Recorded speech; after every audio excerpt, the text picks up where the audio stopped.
आदरणीय सभापति जी, यहाँ सदन में अंग्रेजों को याद किया गया। Unbecoming conduct. Please continue. No please please. आदरणीय सभापति जी, इस सदन में अंग्रेजों को याद किया गया। अब राजा महाराजाओं का तो अंग्रेजों के साथ गहरा नाता रहा था उस समय, तो अब मैं जरा पूछना चाहता हूं कि अंग्रेजों से कौन इंस्पायर्ड था। मैं तो ये तो नहीं पूछूंगा कि कांग्रेस पार्टी को जन्म किसने दिया था, ये तो मैं नहीं पूछूंगा। आजादी के बाद भी देश में गुलामी की मानसिकता को किसने बढ़ावा दिया? अगर आप अंग्रेजों से प्रभावित नहीं थे तो अंग्रेजों की बनाई दंड संहिता, पिनल कोड, आपने क्यों नहीं बदली? आदरणीय सभापति जी, अगर आप अंग्रेजों से प्रभावित नहीं थे तो अंग्रेजों के जमाने के सैकड़ों कानून क्यों चलते रहे? आप अगर अंग्रेजों से प्रभावित नहीं थे तो लाल बत्ती कल्चर, ये लाल बत्ती कल्चर इतने दशकों बाद भी क्यों चलता है? अगर आप अंग्रेजों से प्रभावित नहीं थे तो भारत का बजट शाम को 5 बजे इसलिए आता था क्योंकि ब्रिटिश पार्लियामेंट का सुबह शुरू होने का समय होता था। ये ब्रिटेन की पार्लियामेंट के समय के अनुकूल शाम 5 बजे बजट की परंपरा क्यों चलाए रखी थी आपने? कौन अंग्रेजों से इंस्पायर था? पर आप अंग्रेजों से प्रेरित नहीं थे तो हमारी सेनाओं के चिन्हों पर आज भी गुलामी के प्रतीक अब तक क्यों बने हुए थे?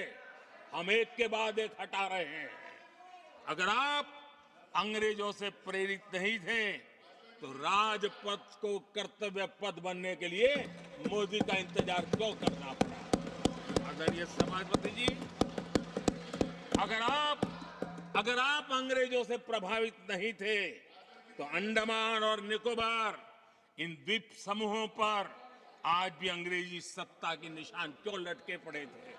आदरणीय सभापति जी, अगर आप अंग्रेजों से प्रभावित नहीं थे तो ये देश के सेना के जवान देश के लिए मन मिटते रहे, लेकिन देश के जवानों के सम्मान में एक वॉर मेमोरियल तक आप बना नहीं पाए थे। क्यों नहीं बनाया? अगर आप अंग्रेजों से इंस्पायर्ड नहीं थे, प्रभावित नहीं थे, तो भारतीय भाषाओं को हीन भावना से क्यों देखा? स्थानीय भाषा में पढ़ाई के प्रति आप लोगों की बेरुखी क्यों थी? आदरणीय सभापति जी, अगर आप अंग्रेजों से प्रेरित नहीं थे तो भारत को मदर ऑफ डेमोक्रेसी बताने में आपको कौन रोकता था? आपको क्यों महसूस नहीं हुआ कि दुनिया में? आदरणीय सभापति जी, मैं सैकड़ों उदाहरण दे सकता हूं कि आप किस प्रभाव में काम करते थे और देश को सुनते ये सारी बातें याद आने वाली है। आदरणीय सभापति जी, मैं एक और उदाहरण देना चाहता हूं।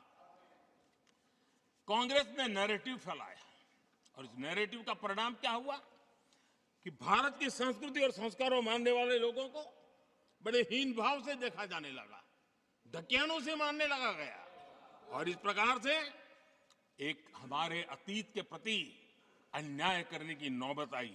अपनी मान्यताओं को गाली देते हैं, अपनी अच्छी परंपराओं को गाली देते हैं तो आप प्रोग्रेसिव हैं। इस प्रकार के नैरेटिव गढ़े जाने लगे देश में, और उसका नेतृत्व कहां होता था ये दुनिया भली भांति जानती है।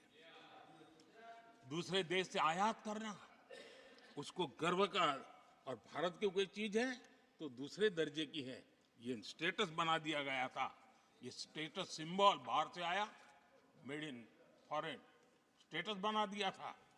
ये लोग आज भी वोकल फॉर लोकल बोलने से बच रहे हैं। मेरे देश के गरीबों के कल्याण का काम हो रहा है। आज आत्मनिर्भर भारत की बात उनके मुंह से नहीं निकलती है।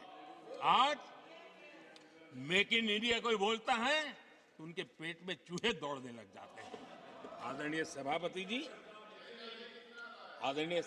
जी, देश ये सब देख चुका है और अब समझ भी चुका है और उसी का परिणाम आप भुगत भी रहे हैं।